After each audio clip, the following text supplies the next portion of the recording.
Monday Night Chat with Wong Chen. Brought to you by the Member of Parliament for Kelana Jaya in collaboration with Invo. Welcome to Policy Monday. We're shooting Policy Monday in Parliament. Today is the 30th of November, the last day of Parliament for the budget session.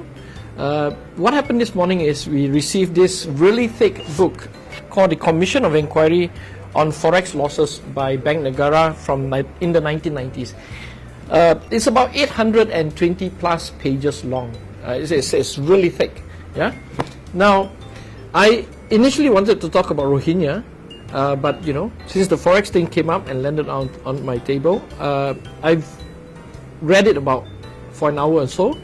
I'm just going to give a briefing on it. I will probably have a follow-up on this matter probably the next Policy Monday when we get better details and after I've analysed it a bit more.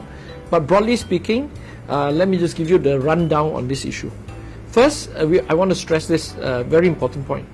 PKR, in particular Anwar Ibrahim, our leader, Ketua Umum, has been stressing the issue of having an RCI on Forex for the longest time. Since I joined the party, he has always said we must try and do something about the Forex thing.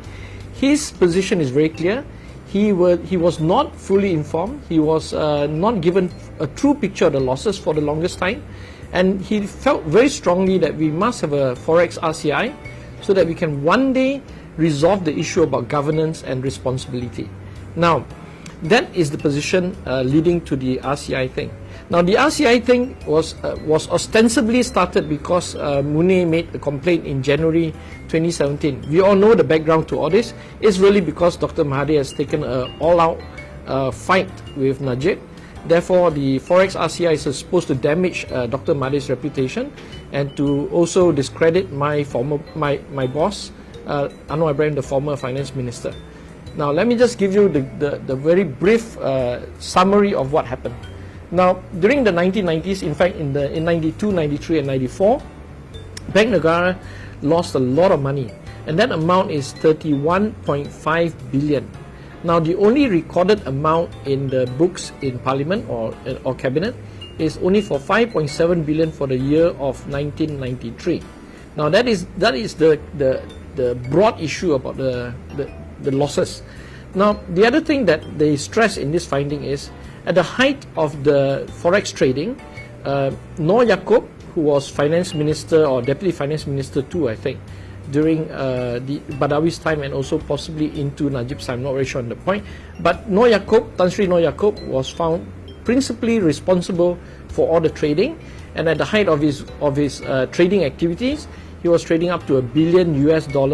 And mind you, this is the 1990s, so that value may be about 2 to 3 billion.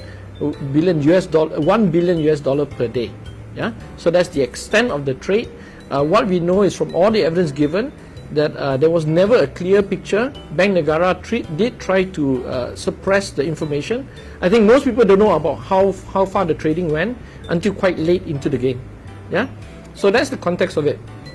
Now, what the Royal Commission of Enquiry has found, few points. The first point is that they recommend that a formal investigation by the authorities, I presume will be either the police or the MACC, to start formal investigations into all the officers from Bank Negara, from the Ministry of Finance, from the also including Bank Negara directors, on Noor Yaakob obviously because he's been found principally the guy involved, on Anwar Ibrahim for supposedly withholding information from the cabinet, and also Dr. Mahathir for chairing cabinet meetings and not disclosing fully the situation to the cabinet members. Now, all this is quite convenient, especially the issue about Dr. Mahathir not disclosing to cabinet, because at that time, guess who was in the cabinet? Some of the senior ministers today, including the Prime Minister, was in the cabinet. So this story about Mahathir not disclosing fully to cabinet therefore takes away cabinet responsibility or ministerial responsibility for the rest of the cabinet members. Now, all this is pretty clever. I'm not here to condemn the RCI itself, but you must see the political implication and the political strategies being played behind all this. Now, they say that Anwar Ibrahim has been hiding all this information from the cabinet. As far as I know, in my dealings with my boss, Anwar Ibrahim, he has always been consistent that he was in fact being kept in the dark in the whole episode. So it's a bit unfortunate that they've decided to pin a man in jail to be responsible for everything. So we shall see how this goes. The only positive story to come out from this entire RCI is that it appears now that, you know, if you are abetting or you are taking part in hiding, concealing, cheating or misreporting, everybody is responsible. And this is where it's very important to remember that we are now in the middle of the biggest scandal ever, 1MDB, and therefore the notice to all the public officials who are abetting, cheating, helping, hiding all this information regarding 1MDB, well, your day will come when your RCI comes up, so be careful. This sets a precedent.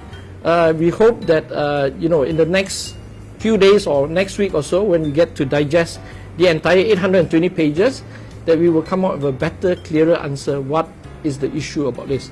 But for now, we have lost in the 1990s 31.5 billion. And that, if you, I don't have a time calculator, but I would easily think that that would be about double of today's losses. So it could be a $60 billion scandal as per today's value. That's it for Policy Monday this week.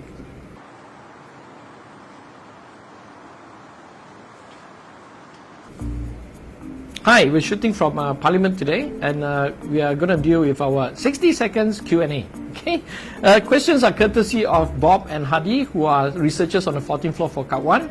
Abigail is manning the camera today, so we're going to start now. Oops. Yep, there we go. First question, what are 3 basic questions one should know about the country's economy? The first thing we have to understand is corporate Malaysia doing its job? Are they innovative? Are they being good? Number 2, are they paying their workers well? Number 3, is the government good at what they do, which is to plan the entire economic strategy for the nation? Number 2, GDP numbers look good, but the pockets are empty in the people. Why? 6 months, it takes about 6 months to a year to translate to the pockets of the people, but we're worried because most of the growth is coming from exports and people are not getting domestic consumption growth. Number 3, are we ready for the 4th industrial revolution? No country in the world is ready except for the Nordic countries, which have implemented some sort of universal basic income strategy. Number 4, is Bitcoin okay? Bitcoin is not okay unless we track it properly. We need to find out the source of income. Is it from corruption? Is it from crime? So those things need to be sorted out before Bitcoin should be accepted into the Malaysian economy. Number 5, last question is, are we ready for GE14? Is Invoke ready? Invoke is absolutely ready. We have a CRM system and we're ready to take on and finish Najib. That's it for this week.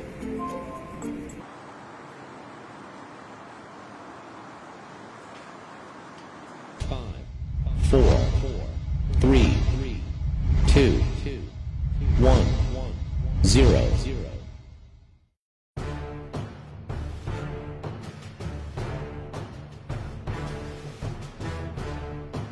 Jadi saya minta Menteri, kalau boleh berilah satu undertaking ataupun mulakan satu investigation yang betul-betul tentang DFI SME Bank ini. Cari jalan untuk memperbaikikan keadaan kewangan dia, cara tata tertib dia, ya, dan pastikan dia punya expenses go by normal commercial rate. Maknanya below 50% of net income. Ya, itu saja ucapan saya. Terima kasih. Tan Sri Speaker. Tan Sri Pengerusi.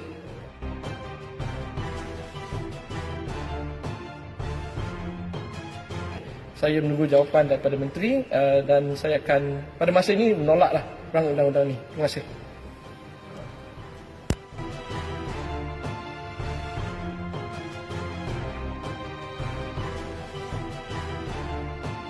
Harapan saya untuk menyokong pindahan ini adalah satu saja.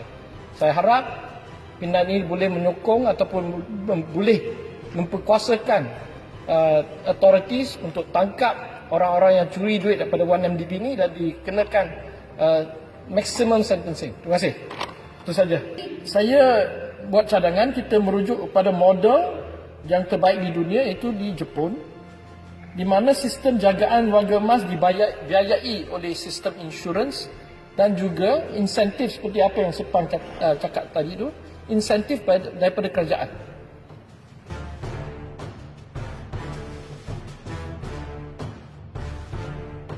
Surat Dewan pada hari ini ditamukan hingga ke suatu tarikh yang tidak ditetapkan. Terima kasih Datuk Seri Speaker.